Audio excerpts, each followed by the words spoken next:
Good morning to all of you. कैसे हो सब? Good morning sir. Good morning sir. सब बच्चे कुछ को विश करेंगे, कुछ का बर्थडे आज, सब बच्चे विश हैप्पी करेंगे। बर्थडे खुश। हैप्पी बर्थडे खुश। और कुछ जल्दी ही जैसे ही स्कूल ओपन होंगे कुछ हम सबको पार्टी देगा। तुम टेंशन मत लो, सबकी पार्टीज पेंडिंग रखेंगे हम। जैसे ही स्कूल ओपन होंगे तो फिर हम एक सेफ एनवायरनमेंट के अंदर पार्टी कंडक्ट करेंगे, ठीक है ना? कुछ चुप क्यों हो गया? चलो कोई बात नहीं। साउंड आ रही है? साउंड क्लियर है सबको? Yes sir. चलो स्टार्ट करते हैं हमारा last topic of this chapter, interest on capital. Interest on capital. देखो, इंटरेस्ट ऑन कैपिटल में अर्लियर मैंने जो आपको पढ़ाया था उसमें ये पढ़ाया था, अर्लियर जो मैंने आपको इंटरेस्ट ऑन कैपिटल में पढ़ाया था उसमें मैंने आपको ये बताया था कि जिस डेट के ऊपर पार्टनर ने अपनी कैपिटल इंट्रोड्यूस की है, date of introduction of capital, date of introduction of capital, उस डेट से ईयर एंड तक का इंटरेस्ट पे किया जाता है। यस और नो? ईयर एंड तक का इंटरेस्ट पे किया जाता है। या फिर अगर लास्ट ईयर से हमारी क्लोज, कलर ले लो। लाइट कलर ले लूं? ये ब्लैक कलर नहीं दिख रहा होगा बेटा, सर वाइट कलर ले लो। अच्छा, हाँ वो तो लूंगा ही मैं, वो तो मैं लूंगा ही। या फिर अगर लास्ट ईयर से क्लोजिंग कैपिटल आ रही थी तो वो करंट ईयर की ओपनिंग कैपिटल होगी। यस और नो? यस। तो ओपनिंग कैपिटल के ऊपर तो कंप्लीट ईयर का ही इंटरेस्ट पे किया जाएगा if there is no additional capital during the year and there is no drawings against capital and there is no drawings out of capital या against capital. तो opening capital के ऊपर complete year का हम interest calculate करते हैं, partners को allow करते हैं। यस और नो? ये हमने पढ़ा था। Yes sir.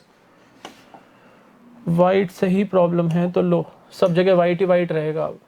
अब अगर ड्यूरिंग द ईयर मान लो हमारी ओपनिंग कैपिटल थी 10 लाख रुपीज, ये थी हमारी 1 अप्रैल 20 को, और अगर इस पार्टनर ने सितंबर 30, 20 को एडिशनल कैपिटल इंट्रोड्यूस की, कितनी? 5 लाख रुपीज।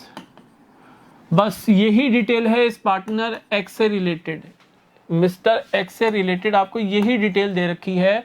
तो देखो दो ऑप्शन है, ओपनिंग कैपिटल पे तो पूरा 12 मंथ्स का इंटरेस्ट लगा दो और 5 लाख के ऊपर 6 मंथ्स का इंटरेस्ट कैलकुलेट कर लो, दोनों को ऐड कर दो, इसका इंटरेस्ट ऑन कैपिटल आ जाएगा। यस और नो? और दूसरा तरीका ये है कि 10 लाख के ऊपर तो 6 मंथ्स का इंटरेस्ट लगा दो। 6 मंथ्स क्यों सर? बेटा 1 अप्रैल से सितंबर 30 तक 6 मंथ्स होते हैं, तो ये तो 6 मंथ्स का इंटरेस्ट दे दो। किसके ऊपर? 10 लाख रुपीज के ऊपर। और फिर 5 लाख रुपीज उसने और इंट्रोड्यूस की तो कैपिटल बिकम्स 15 लाख। इस 15 लाख के ऊपर भी 6 मंथ्स, यानी अक्टूबर 1 से मार्च 31 of the next year, 6 months का ये कैलकुलेट कर लो। और इन दोनों को फिर आपस में ऐड कर देना, यानी जो भी इंटरेस्ट अमाउंट यहाँ पर आएगा और जो भी इंटरेस्ट अमाउंट यहाँ पर आएगा उनको आपस में ऐड कर देना। ये आ जाएगा आपका total IOC of mister x. और ये आंसर जो अर्लियर हमने मेथड लगाया था कि 10 लाख के ऊपर फुल ईयर का और 5 लाख के ऊपर हाफ ईयर का, उस आंसर के इक्वल होगा। There will be no difference. लेकिन मैंने आपको अलर्ट किया था कौन सा मेथड अप्लाई करने के लिए? ये वाला मेथड अप्लाई करने के लिए कि आप इसी मेथड को ज़्यादा यूज़ करोगे। क्यों? क्योंकि अगर क्वेश्चन में मान लो मिस्टर वाई की डिटेल हमारे पास है, मिस्टर वाई ने 1 अप्रैल 20 को मिस्टर वाई की ओपनिंग कैपिटल थी 5 लाख रुपीज, फिर मिस्टर वाई ने सितंबर 30, 20 को एडिशनल कैपिटल लगाई 4 लाख रुपीज। ये एडिशनल कैपिटल लगाई तो ऐड का साइन लगा रहा हूं मैं। और फिर 1 Feb 21 को इसने 1 lakh rupees drawings out of capital की, तो अब क्या होगा, 5 लाख रुपीस के ऊपर कितने महीने का, 6 मंथ्स का इंटरेस्ट कैलकुलेट करोगे, क्योंकि सितंबर 30 को एडिशनल कैपिटल लगाई है। उसके बाद कैपिटल कितनी हो गई, 9 लाख रुपीस। 9 लाख रुपीस पे कितने मंथ्स का, अक्टूबर नवंबर दिसंबर एंड जनवरी, 4 मंथ्स का। बोलो यस और नो, 4 मंथ्स Yes. का। सर क्यों, फेब भी तो लो बेटा, 1 फेब है, डेट्स का भी ध्यान रखना है, डेट्स का भी ध्यान रखना है। अब 1 lakh rupees drawings out of capital कर ली, तो कैपिटल कितनी रह गई, 8 लाख रुपीस। 8 लाख रुपीस पे रिमेनिंग 2 मंथ्स का इंटरेस्ट कैलकुलेट करोगे, और फिर ये जो अमाउंट ऑफ इंटरेस्ट आएगा इनको ऐड करोगे, ये आपका आंसर आ जाएगा आईओसी का। बस हमने यही पढ़ा था आईओसी के रिगार्डिंग। इसके अलावा हमने आईओसी के रिगार्डिंग ये चीज़ और पढ़ी थी कि if the partnership deed is silent regarding IOC then no interest on capital will be given to the partners, ये भी मैंने आपको सिखाया था। और फिर मैंने Yes, आपको ये भी सिखाया था कि if partnership deed is there, partnership deed is there and it is stated in the partnership deed to allow interest on capital to the partners, in that case also IOC will only be allowed when the firm earns sufficient amount of profit, when the firm earns sufficient amount of profit। ये भी सिखाया था मैंने आपको। Yes. अब उससे आगे की बात करते हैं। जो मैंने आपको पीडीएफ सेंड की थी उसमें आईओसी वाला पेज ओपन करो, इंटरेस्ट ऑन कैपिटल का जो कॉन्सेप्ट दे रखा है, लास्ट कॉन्सेप्ट वही है, वो पेज ओपन करो, वो पेज ओपन करो। अब 4 पॉइंट्स दे रखे हैं, मुझे बताना है इसमें से हमने कौन कौन से पॉइंट पढ़े हैं। फर्स्ट पॉइंट मैं पढ़ता हूँ, when partnership deed is silent about interest on capital no interest will be allowed on capital in such a case. ये कॉन्सेप्ट पढ़ चुके हैं ना हम? Yes, sir. ये कॉन्सेप्ट हमने पढ़ लिया ना ऑल स्टूडेंट्स, केवल एक ही बच्ची क्यों जवाब दे रही है, अदर Yes, sir. सबने पढ़ लिया ये। सेकंड पॉइंट देखो, when partnership deed provides for interest on capital, deed provide for कर रही है यानी डीड में स्टेटेड है कि interest on capital will be allowed to the partners, interest will be allowed only when there is profit in the firm, no interest will be allowed in case of loss to the firm. अगर firm को loss हो गया है और deed में फिर भले ही इंटरेस्ट ऑन कैपिटल अलाउ करने की बात लिखी हो, no interest on capital will be allowed to the partner. बोलो पढ़ लिया था ना ये भी? Yes, sir. Yes, sir. Third point को पढ़ो, when the profit of the firm is less than interest on capital, यानी when the profits are not sufficient to make the payment of total amount of IOC, यानी उस case के अंदर जो available profit होंगे वो डिस्ट्रीब्यूट हो जाएंगे इन द रेशियो ऑफ एप्रोप्रिएशन। कल की क्लास में समझाया था मैंने, लास्ट क्लास में समझाया था। When the profit of the firm is less than interest on capital, interest will be restricted to the amount of profit. यानी मान लो 3 पार्टनर्स हैं एक्स वाई जेड, इसका इंटरेस्ट ऑन कैपिटल है 15,000, इसका है 10,000, इस पार्टनर का है 5,000, टोटल कितना हो गया 30,000 रुपीज। अब अगर आईओसी देना है तो 30,000 का प्रॉफिट चाहिए हमें, लेकिन प्रॉफिट अगर हो रहा है ओनली 21,000 का, ओनली 21,000 का, तो आईओसी का अमाउंट रिस्ट्रिक्टेड हो जाएगा 21,000 तक। हम 30,000 का आईओसी नहीं दे सकते क्योंकि हमारे पास प्रॉफिट्स ही उतने अवेलेबल नहीं है। बात समझ में आ रही है? कल हमने डिस्कस किया था, इस पे मैंने क्वेश्चन भी कराया था आपको कल एक। Hence profit will be divided among partners in the ratio of their respective interest on capital, यानी रेशो ऑफ एप्रोप्रिएशन। यहाँ पर रेशो क्या बन जाएगा 3:2:1। 1. ये मैंने ये वाला इसके बेसिस पे कैलकुलेट किया है, ये इनका प्रॉफिट शेयरिंग रेशो नहीं है। मान लो ये इक्वल पार्टनर्स हैं, पीएसआर तो है इनका 1:1:1, ये इनका पीएसआर है, ये तो इनका रेशो ऑफ एप्रोप्रिएशन यानी रेशो ऑफ आईओसी है, रेशो ऑफ आईओसी है। बात समझ में आ रही है? तो जो अवेलेबल प्रॉफिट होगा वो इन the ratio of appropriation. Sir इसको रेशो ऑफ आईओसी क्यों बोल रहा है? क्योंकि हमने अभी जो एग्जांपल लिया है उसमें आईओसी के अलावा और कोई एप्रोप्रिएशन का आइटम नहीं है, इसलिए वो बोल रहा है ratio of interest on capital. ठीक है, क्लियर है? Yes, sir. अब हमें एक कॉन्सेप्ट और पढ़ना है आईओसी के अंदर ही, और फिर हमारे all concepts will be completed of this chapter. Sir वो क्या है? अगर क्वेश्चन में आपको बोल दें नॉर्मली आईओसी क्या होता है? Normally IOC is treated as, बोलो, as an appropriation of profit. बोलो, होता है नहीं होता? Normally IOC is treated as an appropriation of profit,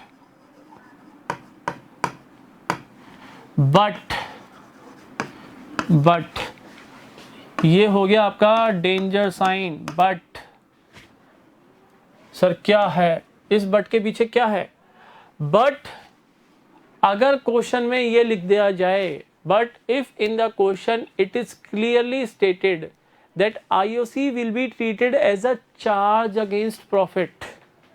अगर क्वेश्चन में ये बोले कि आपको आईओसी को ट्रीट करना है as a charge against profit, not appropriation of profit, तो जो आइटम्स चार्ज अगेंस्ट प्रॉफिट होते हैं, हमने क्या पढ़ा था उसके बारे में कि सर अगर आइटम कोई चार्ज अगेंस्ट प्रॉफिट है तो that item will have to be paid by the firm even if the firm earns a profit और सफर्ड अ लॉस। समझाया था या नहीं समझाई थी ये चीज? Yes sir. Yes sir. जैसे interest on partners loan to the firm, charge against profit है, फर्म को देना ही पड़ेगा और पूरा अमाउंट देना पड़ेगा इंटरेस्ट का, भले ही फर्म को प्रॉफिट हो या लॉसेस हो जाएं। लॉस हो रहे हैं, लॉस और वाइडन हो जाने दो। मान लो लॉस हो रहे हैं हमारे 20,000 रुपए के और पार्टनर्स का इंटरेस्ट ऑन लोन आ रहा है 15,000 का, तो लॉस बढ़ के 35,000 हो जाए, लेकिन पार्टनर को इंटरेस्ट ऑन लोन तो देंगे। Rent payable to a partner, charge against profit है, तो भले ही फर्म को प्रॉफिट हो या लॉसेस हो, जो रेंट पेबल पार्टनर को पेबल है वो तो फर्म को देना ही पड़ेगा। और जो चार्ज अगेंस्ट प्रॉफिट आइटम होते हैं वो कभी भी P&L एप्रोप्रिएशन अकाउंट में नहीं आते। उनको हम कहाँ लिखते हैं ईयर एंड में, वाइल प्रिपेयरिंग फाइनल अकाउंट्स? कहाँ लिखते हैं बच्चों? P&L अकाउंट के अंदर। Very good. जो चार्ज अगेंस्ट प्रॉफिट आइटम होते हैं that will not be debited to P&L appropriation account, those items will be charged to, यानी debited to profit and loss account. तो आगे हम इसको कंटिन्यू करते हैं। But if in the question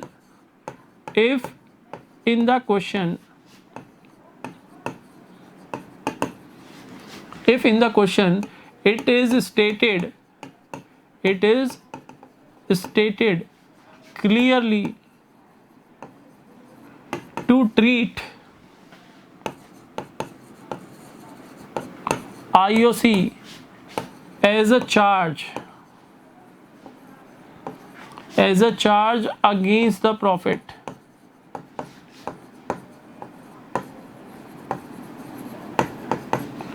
then full amount of IOC will be paid by the firm या will be allowed by the firm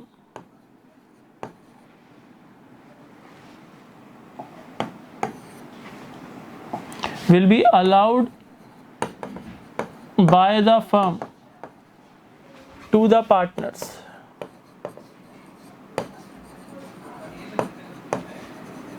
इस case के अंदर, यानी इस केस में हम ये नहीं देखेंगे कि फर्म को सफिशिएंट अमाउंट ऑफ प्रॉफिट हो रहे हैं या नहीं हो रहे। In this case we will not consider whether the firm earns a profit और सफर्ड अ लॉस, या whether sufficient amount of profit has been earned by the firm और नॉट। बोलो, बात आई समझ में? Yes sir. सर क्वेश्चन कराओ इसके basis पे, ऐसे हमें समझ में नहीं आएगा, क्वेश्चन करा दो एक। चलो क्वेश्चन करते, क्वेश्चन कर लो। मान लो 3 पार्टनर्स हैं X, Y, Z। 3 पार्टनर्स हैं, ये हैं पार्टनर्स। इनका opening capital, their fixed capital on 1st of April 20 ये थी 5 lakh, 3 lakh and 2 lakh and 2 lakh. IOC is to be allowed to the partners at the rate of 10% per annum. IOC is to be allowed to the partners at the rate of 10% per annum. तीनों partners को देना है, तीनों partners को देना है. During the year,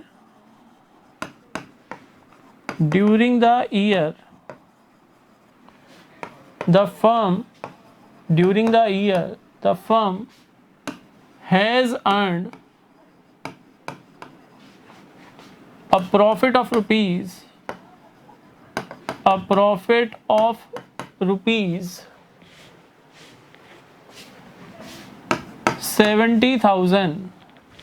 70,000 before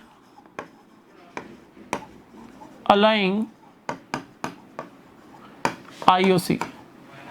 firm ने IOC allow करने से पहले during the year profit earn किया है 70,000 रुपीज का, 70,000 रुपीज का.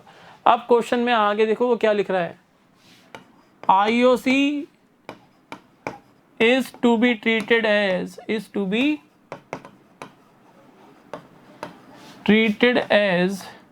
a charge against profit.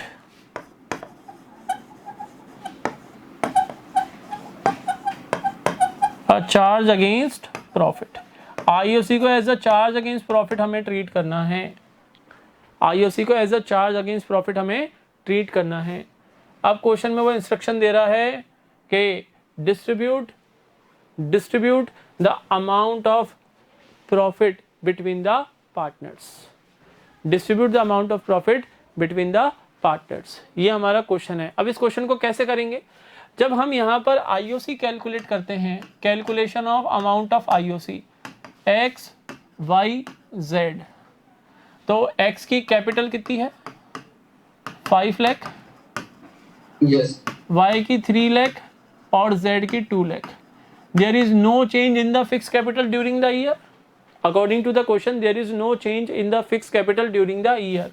तो IOC का रेट क्या है eight the rate of 10% per annum. IOC कितना हो जाएगा 50,000, 30,000 एंड 20,000. तो टोटल IOC कितना हो गया. IOC total 1 lakh rupees. Total IOC कितना है 1 lakh rupees. But the profit available is only 70,000. Profit available only 70,000. अब इस लाइन को देखो, IOC is to be treated as a charge against profit, as a charge against profit. Sir इनका PSR कितना है, अगर नहीं दे रखा तो कितना होता है 1:1:1. ठीक है ना. चलो आओ हम इस क्वेश्चन का सॉल्यूशन करते हैं. क्या उसने बोला है एप्रोप्रिएशन अकाउंट बनाओ. नो. क्या उसने बोला है प्रॉफिट एंड लॉस अकाउंट बनाओ. नो. उसने क्या इंस्ट्रक्शन दिए हैं, वो बोला है distribute the amount of profit of rupees 70,000 among the partners. अब क्वेश्चन में एक लाइन लिखी हुई थी, क्या लाइन लिखी हुई थी कि IOC को ट्रीट करना है as a charge against profit. और हमने ये क्लियर कट पढ़ा हुआ है, कई बार हम इस चीज़ को रिवाइज कर चुके हैं क्लास में कि items which are charge against profit will always be debited to profit and loss account. तो यहाँ पर हम बनाएंगे profit and loss account for the year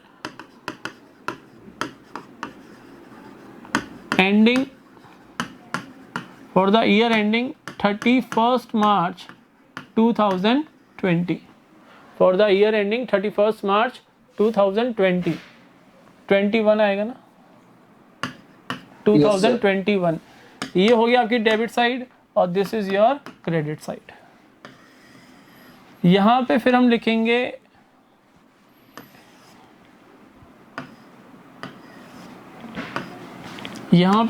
by profit before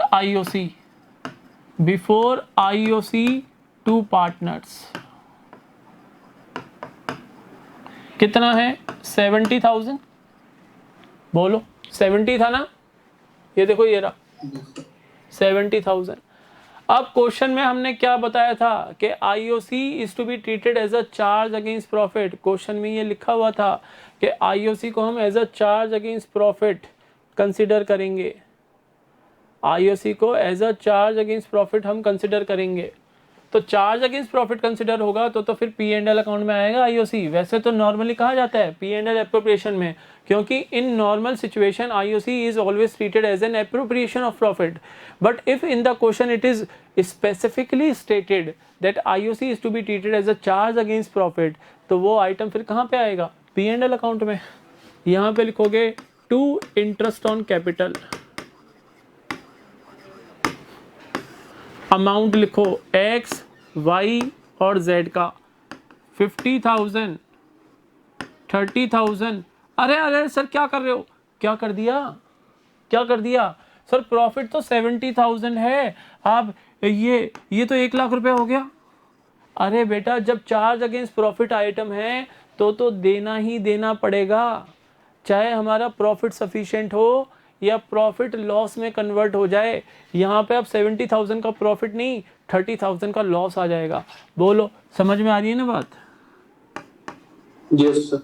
अब देखो आपके IOC का टोटल है 1 लाख रुपए, जबकि प्रॉफिट अवेलेबल थे 70,000, फिर भी हम पूरा IOC देंगे क्योंकि IOC को ट्रीट करना है as a charge against profit, as a charge against profit. यानी total amount of IOC will be allowed in this case to all the partners, to all the partners. यहां पर IOC के amount को हम restrict नहीं करेंगे, यहां पर IOC के अमाउंट को हम अवेलेबल प्रॉफिट तक रेस्ट्रिक्ट नहीं करेंगे। वो रेस्ट्रिक्ट तब करते हैं जब IOC ट्रीट किया जाता है as an appropriation of profit and available profit is not sufficient to make the payment of full amount of IOC, वो तब रेस्ट्रिक्ट करते हैं। अब 30,000 का लॉस हो गया, लॉस पार्टनर्स में बांट देंगे क्योंकि लॉस कभी हम P&L एप्रोप्रिएशन में नहीं लेके जाते। By net loss transfer to partners, बोलो क्या लिखूं? पार्टनर्स, बोलो क्या लिखूं? Capital account. अब बेटा ऐसी गलतियां करोगी ना, जब फिक्स कैपिटल है तो कैसे कैपिटल अकाउंट बोल रही हो, कैसे कैपिटल अकाउंट बोल रही हो? जब फिक्स कैपिटल है तो करंट अकाउंट में ट्रांसफर होगा। तो by net loss transfer to partners current account, underline करके x, y एंड z। 30,000 का लॉस है, इक्वल पार्टनर्स हैं 10,000, 10,000, 10,000, टोटल आउटर में 30,000 और 1 लाख आमने सामने टोटल। ये हो गया आपका सॉल्यूशन। बोलो समझ में आ गया क्या? Yes. सर ये इंटरेस्ट ऑन कैपिटल कहाँ ट्रांसफर होगा? अरे ये भी पार्टनर्स के करंट अकाउंट में ही जाएगा।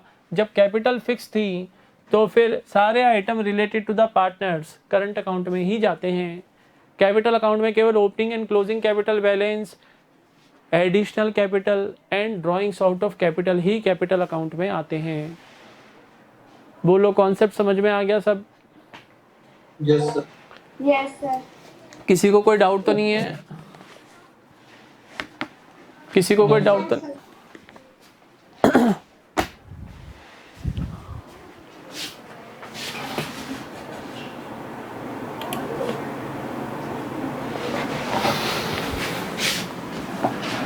अब करते हैं हम क्वेश्चंस करें। अब अनसोल्ड क्वेश्चंस करने थे हमें।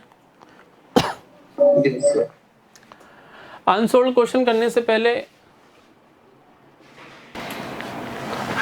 चलो आओ हम अनसोल्ड क्वेश्चन से स्टार्ट करते हैं।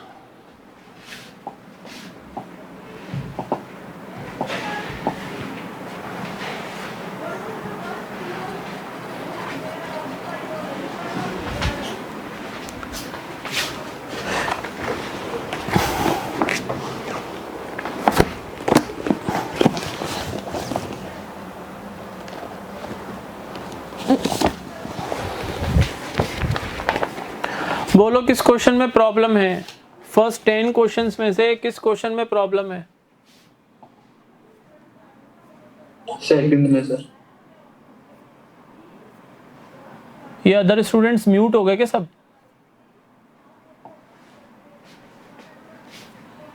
No, sir.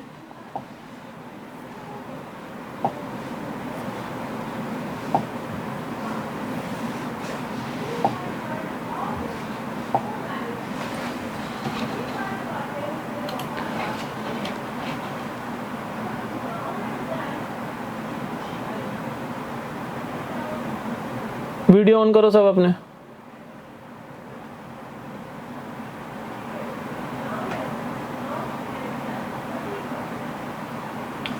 वीडियोस ऑन करो।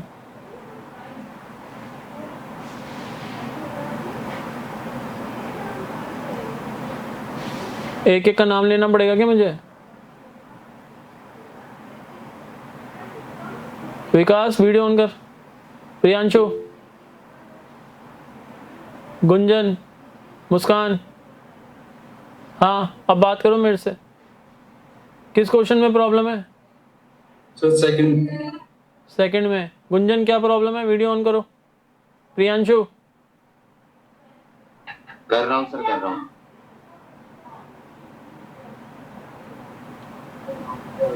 सर 9th क्वेश्चन में। अरे क्वेश्चन बाद में करूंगा, पहले जो मैं बोल रहा हूँ वो करो।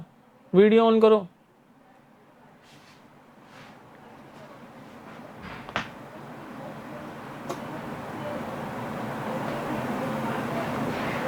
ये वीडियो ऑन करने से पहले मैंने कुछ पूछा था तुम लोगों से, तुम जवाब क्यों नहीं दे रहे हो?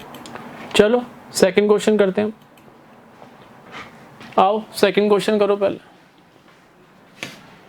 वीडियो ऑफ कर देंगे सर। वीडियो ऑफ कर देंगे सर। कर दो, नहीं तो ऑन रहने दो, क्या प्रॉब्लम है? तुम तो बर्थडे बॉय हो, बर्थडे बॉय हो, आज तो स्मार्ट लग रहे हो तुम। सर नेट बहुत उड़ता है सर। अच्छा चलो ठीक है, ऑफ कर दो, कोई बात। तो हमारा सेकंड क्वेश्चन है हमारा, Anubha and Kajal are partners of a firm sharing profits and losses in the ratio of 2:1। बेटा बेटर ये है कि इतनी डिटेल, ये पूरे पैराग्राफ में इतनी डिटेल्स हैं, इन डिटेल्स को अपने माइंड में रिटेन करना है एक साथ, वो डिफिकल्ट हो जाता है। तो क्वेश्चन हम लिख लेते हैं, अनुभा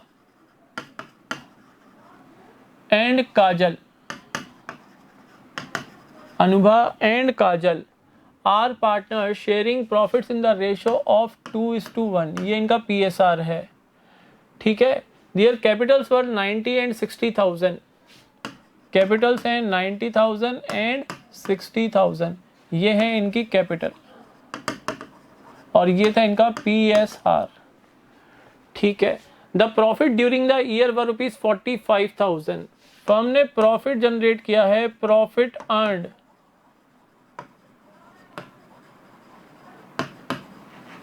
ड्यूरिंग द ईयर, वो फर्म ने जनरेट किया 45,000 रुपीज का, 45,000 रुपीज का। According to the partnership deed both partners are allowed on capital interest on capital.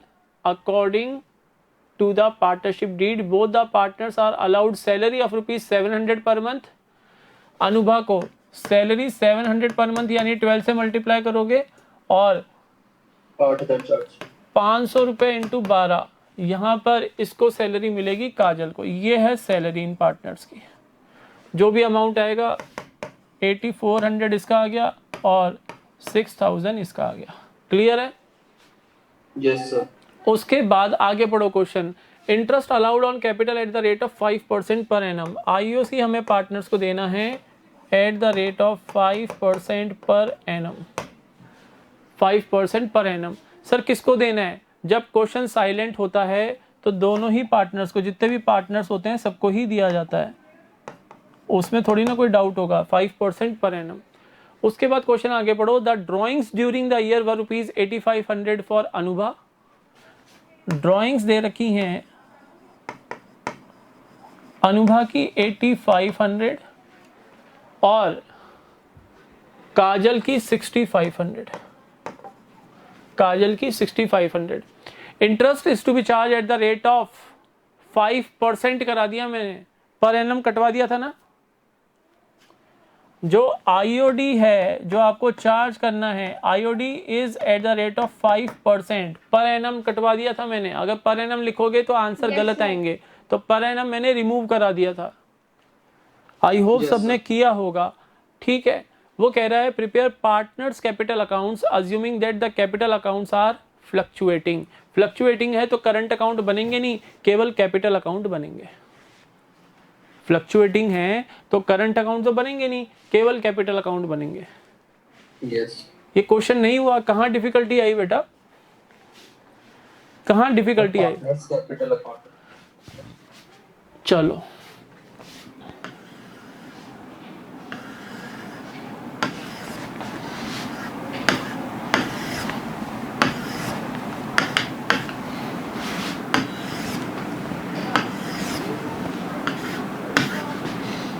ये अनुभा और ये काजल, ये अनुभा और ये काजल, ये आपका हो गया debit side, this is your credit side. ये है हमारा partners capital accounts. Date column भी बनाओगे आप एग्जाम में तो ओपनिंग कैपिटल थे 90,000, 6,000, 60,000, तो ये हमारा फाइनेंशियल ईयर कौन सा था भाई, कुछ बता रखा है क्या क्वेश्चन में? नहीं No, सर sir. कुछ भी नहीं बता रखा। तो अगर नहीं बता रखा तो फिर डेट कॉलम बनाओ चाहे मत बनाओ, कोई फर्क नहीं पड़ेगा। आप लिखो यहाँ पर बाय बैलेंस ब्रॉट डाउन। हालांकि being a student of 12th standard हमें बना लेना चाहिए डेट कॉलम भी हमें बना लेना चाहिए, उसको ब्लैंक छोड़ देना एग्जाम के अंदर, बना लेना डेट कॉलम एग्जाम में, उसको ब्लैंक छोड़ देना अगर डेट्स गिवन नहीं है तो। ठीक है ना? Yes, sir. ये इनकी हमने ओपनिंग कैपिटल लिख दी 90,000 एंड 60,000, ये डिटेल हमने डाल दी। जो डिटेल डालते जा रहे हो उसके ऊपर टिक लगाते जाओ। ड्राइंग्स भी पोस्ट कर दो, यहाँ पे हम लिख देते हैं 2 ड्राइंग्स। सर कैपिटल अकाउंट में ड्राइंग्स, फ्लक्चुएटिंग कैपिटल है तो ड्राइंग्स यहीं तो आएंगी, 8500 एंड 6500, ये ड्राइंग्स भी हमने ट्रांसफर कर दी। ठीक है, अब क्योंकि Yes, sir. हमारा एक कॉन्सेप्ट था कि when the profits are not sufficient then the available profit will be distributed in the ratio of appropriation, और हमने अभी ये चेक नहीं किया है कि ये 45,000 का प्रॉफिट हमारे लिए सफिशिएंट है to make the payment of salary, IOC, और हमें आईओडी भी तो चार्ज करना है। तो 45,000 ही प्रॉफिट नहीं होगा, उसमें आईओडी भी तो ऐड करोगे, यस और नो?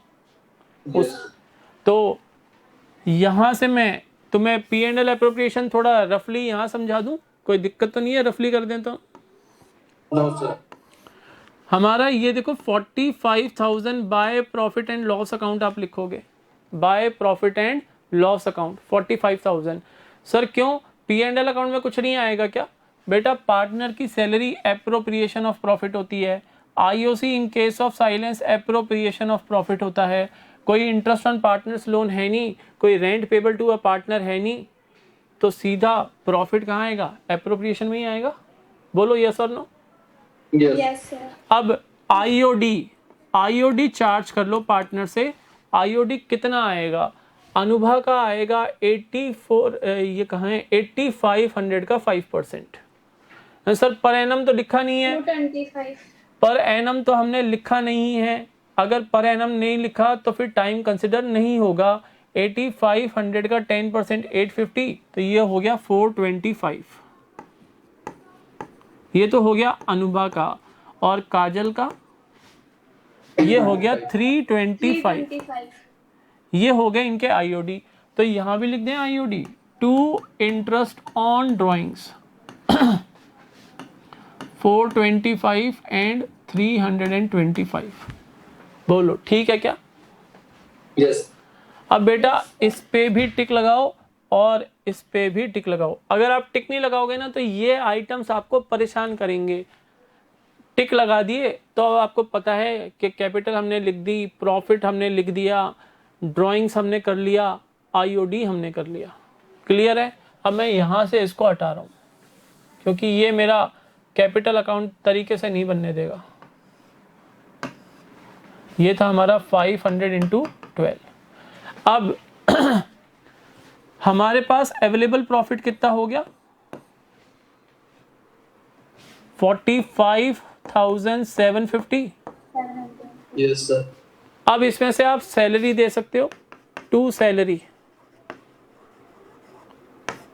अनुभा, काजल। अनुभा की सैलरी है 8400 और काजल की है 6000।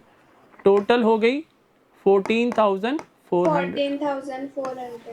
अब यहाँ पर इनको सैलरी दे दी तो इनको क्रेडिट भी तो करो सैलरी से। By salary 8400 and 6000। ये गई सैलरी। क्या बचा? सर आईओसी दे दो और बचा हुआ प्रॉफिट डिस्ट्रीब्यूट कर दो पीएसआर में। तो मैं ऑलरेडी चेक कर चुका हूँ कि हमारे पास डिस्ट्रीब्यूटेबल प्रॉफिट आएगा। आपको तो एग्जाम में पहले चेक करना पड़ेगा कि डिस्ट्रीब्यूटेबल प्रॉफिट बचेगा भी या नहीं बचेगा। अगर बचा तो पीएसआर में बट जाएगा, और नहीं बचा तो ये 45,750 in the ratio of appropriation distribute होगा पार्टनर्स में। बोलो सही या नहीं? यस और no? Yes sir. Ratio of appropriation कैसे बनेगा? सर सैलरी और आईओसी ऐड कर देंगे तो रेशो ऑफ एप्रोप्रिएशन बन जाएगा। मैंने कल ही बता दिया था, रेशो ऑफ एप्रोप्रिएशन कैलकुलेट करते समय कभी भी आईओडी को कंसिडर नहीं करते, क्योंकि IOD is not an appropriation of profit. IOD itself is an income for the partnership firm. IOD is not an appropriation of profit.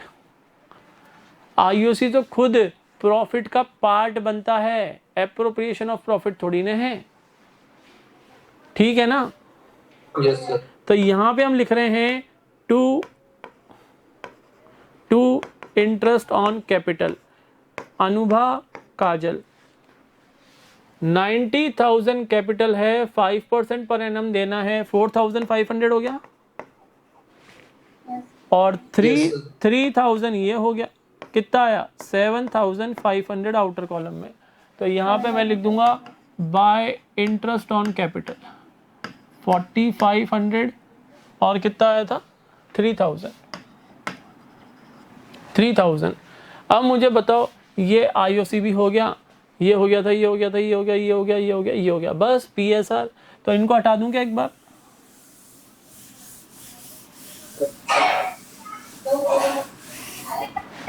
अब हमारा टोटल प्रॉफिट जो अवेलेबल था 45,750 अवेलेबल था। बेटा माइक ऑफ करो।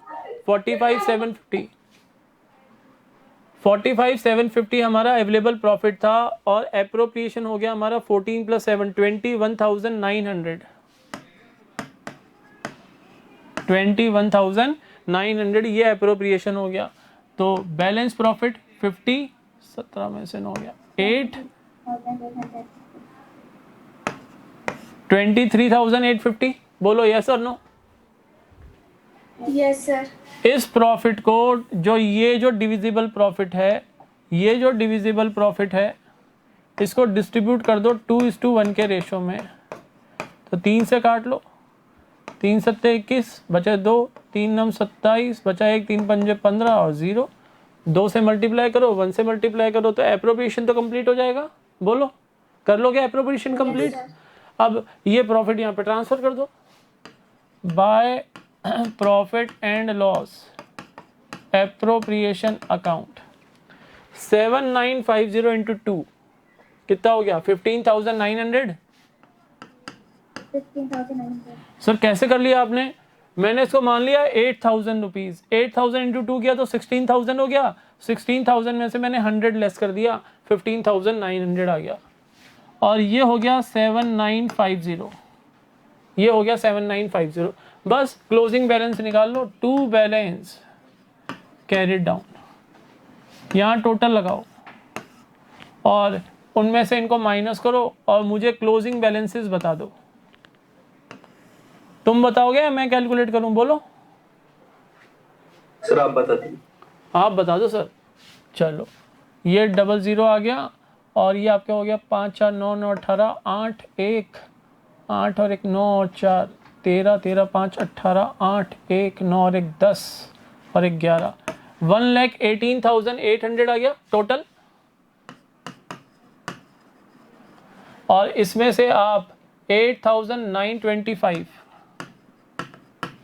ये लेस कर लो, ये लेस कर लो तो 1,09,875 1,09,875 मैच हो रहा है आंसर से? हाँ सर Yes. हो रहा है, यही तो कल आपने हमें बताया था। तो ये आ गया 1,09,875। नेक्स्ट देख लो, ये हो गया 60, 66, 69, 69, 76,950, 950। तो लिखो 76,950 और लेस कर दो 6,825। ये तो 25 आ गया। 70,125 बोलो मैच हो गया क्या? Yes. तो बेटा ये क्वेश्चन की प्रॉब्लम तो सबकी सॉल्व हो गई। Yes sir. Yes, sir. अब बोलो नेक्स्ट क्वेश्चन जिसमें आपको डिफिकल्टी है। सर एक बार इसको इधर कर दो सर, स्क्रीनशॉट कर। कैपिटल अकाउंट कर दूं इधर? लो Yes, sir. लो, एक मिनट Yes, रुको, sir. ये हटा देता हूँ, ठहरो। लो एक मिनट और रुको, लो अब ले लो। Yes. अब बोलो नेक्स्ट क्वेश्चन जिसमें प्रॉब्लम है। सर 9th क्वेश्चन 11 में ना PSR 3 दे रखे हैं। बेटा क्वेश्चन नंबर 3 में किसी को problem? No, sir. No. 4th? No sir. No. 5th? No, sir. 5th में ध्यान रखना, 5th में एक चीज का ध्यान रखना, उसने बोला है कि जो प्रॉफिट्स डिस्ट्रीब्यूट होंगे वो इन द रेशियो ऑफ कैपिटल। तो जो कैपिटल है पार्टनर्स की, राखी एंड शिखा की कैपिटल है 2 लाख एंड 3 लाख, और उसने 3rd लाइन में लिखा है as per the partnership agreement they share the profit in their capital ratio. तो कैपिटल है 2 लाख एंड 3 लाख, 2 लाख एंड 3 लाख, तो 2:3 PSR हो गया, PSR हो गया। तो जब क्वेश्चन में ऐसे वर्डिंग्स में देता है वो लिखता है, तो मैंने आपको बता रखा है, आप क्वेश्चन के सामने बड़े बड़े अक्षरों में लिख देना PSR, प्रॉफिट शेयरिंग रेशो 2:3। अगर आप नहीं लिखते हो ना क्वेश्चन के सामने, तो कई बार आप फिर वो कर लोगे in case of silence partners are equal partners, और 1:1 के बेसिस पे क्वेश्चन कराओगे। तो जैसे ही ऐसी लाइंस पढ़ते हो, जब आपको दिखता है PSR वर्डिंग्स में लिखा हुआ है, आप उसको न्यूमेरिकली लिख लो अपने क्वेश्चन के सामने, तो सेफ हो जाओगे। ये छोटी छोटी बातें हैं लेकिन बहुत इंपॉर्टेंट चीज़ें जो हमें एग्जाम में हेल्प करती हैं। ठीक है, उसके बाद क्वेश्चन नंबर 6 में किसी को कोई problem? No, sir. No sir. 7th no sir. Answer मिल गए ना इन सबके? Yes sir. 8th बोलो, 8th में कोई प्रॉब्लम? नो। 9th बोलो, 9th में क्या प्रॉब्लम है? जब इसमें 2 ईयर का प्रॉफिट दे रखा है तो इसमें 2 एप्रोप्रिएशन बनेंगे। हाँ बेटा, जब 2 सिचुएशन दे रखी हैं तो 2 एप्रोप्रिएशन बनेंगे। एक आप बनाओगे फॉर द ईयर एंडिंग 31 मार्च 16 और एक बनाओगे 31 मार्च 17। 31 मार्च 16 में क्योंकि जो पार्टनर जिसको मिनिमम प्रॉफिट की गारंटी दी गई है उसको वो मिनिमम प्रॉफिट रिसीव नहीं हो रहा है, तो ईयर एंडिंग 31 मार्च 16 में आपकी गारंटी का प्रॉब्लम रेज होगा। तो जो पार्टनर गारंटी दे रहा है, guaranteeing partner will provide the amount of deficiency to the guaranteed partner. और ईयर एंडिंग 31 मार्च 17 का जब आप बनाओगे P&L एप्रोप्रिएशन, तो आप देखोगे कि गारंटीड पार्टनर को मिनिमम अमाउंट ऑफ प्रॉफिट से ज़्यादा प्रॉफिट मिल रहा है, तो वहाँ पर गारंटी का क्वेश्चन रेज ही नहीं होता, उसको तो ऑलरेडी ज़्यादा प्रॉफिट मिल रहा है। तो 2 एप्रोप्रिएशन बनेंगे। Yes, there is no doubt, you have to prepare 2 P&L appropriations account for different financial years. ठीक है। Yes sir. Question number Yes, 10th, question number 10th, any problem?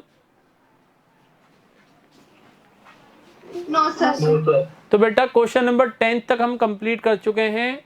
Sir आज का homework next 10 questions, question number 11 to question number 20 आप practice करोगे। कल हम class में take up करेंगे इनकी प्रॉब्लम्स। क्लियर है? सर हाँ बेटा बोलो। क्वेश्चन 11 में है ना 3 PSR दे रखे हैं और 2 पार्टनर है। 2 पार्टनर हैं, 3 PSR दे रखे हैं। बेटा कल इसको करेंगे हम डिस्कस, जो भी है क्वेश्चन नंबर 11 कल हम पढ़ेंगे, क्योंकि आज का हमारा टाइम ऑलरेडी हम ज़्यादा टाइम ले चुके हैं। लिंक आने वाला होगा आपका BST का, और इतनी देर के अंदर क्वेश्चन हो नहीं पाएगा। या फिर एक बार मेरे को पढ़ लेने दो, क्वेश्चन पढ़ने दो, मेरे को याद थोड़ी ना क्वेश्चन, BST का लिंक थोड़ी ना आया अभी। No sir. चलो क्वेश्चन पढ़ लो फिर क्वेश्चन पढ़ लो। Arvind and Anand are partners sharing profits and losses in the ratio of 8:3:1. Balances in their capital accounts on April 1st, 2019. Arvind 440 and Anand 260. As per their agreement, partners were entitled to interest on capital this, and interest on drawings was to be charged at the rate of this. Arvind was allowed an annual salary of 35,000 for the additional responsibility taken by him. Partners' drawings for the year were Arvind 40, Anand 28. Profit and loss account of the firm for the year ending March 31st, 2020 showed a net loss of rupees 32,400. Prepare profit and loss appropriation account. कहाँ दे रखे 3 PSR? कहाँ 3 PSR दे रखे question में? First line में लिखा है ना 8:3:1। अच्छा, पार्टनर्स 2 हैं और प्रॉफिट शेयरिंग रेशो 8:3:1 दे रखा है। अब बेटा ये मुझे चेक करना पड़ेगा कि एक्चुअल PSR क्या है। मैं तभी तो कहता हूँ ना, इस बुक की मिस्टेक्स पहले मैं तुम्हें करेक्ट करके दूंगा, तभी तो तुम क्वेश्चन कर पाओगे। अब ये मुझे देखना पड़ेगा कि एक्चुअल PSR क्या है, वो मैं आंसर के अकॉर्डिंग उसको एडजस्ट करूंगा, फिर तुम्हें बताऊंगा। क्योंकि मैंने अभी सारे क्वेश्चन करके थोड़ी ना देखे हैं, मैं कोई क्वेश्चन करके थोड़ी ना देखा है। ये तो क्योंकि यहाँ पर मिस्टेक्स हैं, दिख रही हैं क्वेश्चंस के अंदर, क्लियर कट दिख रही हैं कि फिक्स कैपिटल का क्वेश्चन है और प्रॉफिट ट्रांसफर करने के लिए बोल रहा है कैपिटल अकाउंट में, जा ही नहीं सकता, करंट अकाउंट में जाएगा। तो मुझे थोड़ा सा टाइम दो। मैं पहले ऐसा करता है कि मैं आपको कल करेक्शंस बता दूंगा, आप फिर ट्राई कर लेना, या जो क्वेश्चन होते हैं वो तो कर लो। जिनमें एरर दिख रही है कि भाई पार्टनर्स 2 हैं, PSR में 3 बता रहा है, तो वो तो कैसे पॉसिबल है। एक बार आंसर देख लो, क्वेश्चन का आंसर क्या आ रहा है, 3 पार्टनर दिखा रहे हैं क्या आंसर में? सर डी के गोल में तो 8:3 है। 8:3 है तो 8:3 कर लो, 8:3 कर लो, 1 हटा दो, 1 हटा दो। मैं इसीलिए तो बोल रहा हूँ, 1 मिनट।